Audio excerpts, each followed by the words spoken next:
Hello बच्चों, हम लोग बीट्स को डिफाइन करते हैं, राइट? और डेफिनेशंस आप लिख लीजिएगा, उसके बाद मैं बताऊंगा आपको कि कैसे फिजिक्स को समझा जाता है।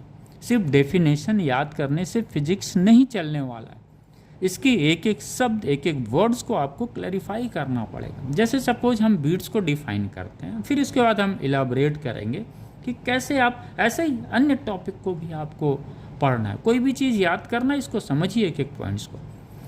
बीट्स पढ़ते हैं, डिफाइन करते हैं। When two sound waves of nearly equal frequencies are produce simultaneously, then the intensity of the resultant sound produced by their superpositions increases and decreases alternately with time. Time के साथ बढ़ेगा, time के साथ घटेगा। This rise and fall in the intensity of sound is called phenomenon of beats.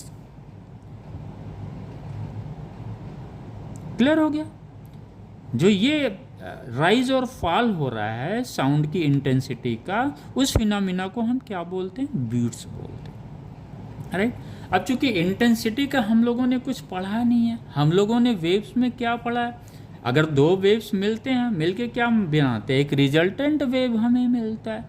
उस resultant wave में हमें क्या मिलता है? रिजल्टेंट एम्पलीट्यूड मिलता है। तो जब सुपर पोजिशंस होगा तो हमें क्या मिलेगा? रिजल्टेंट वेव मिलेगा।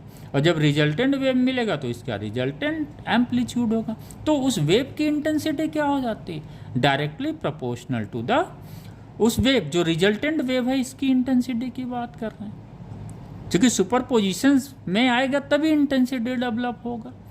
ये होता है directly proportional to the square of resultant amplitude, right?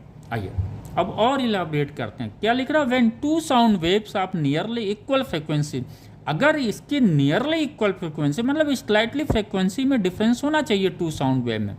अगर बीट्स की हम बात करते हैं, अगर सपोज ये इक्वल हो जाते हैं दोनों, कोई डिफरेंस नहीं है, तो फिर क्या होगा?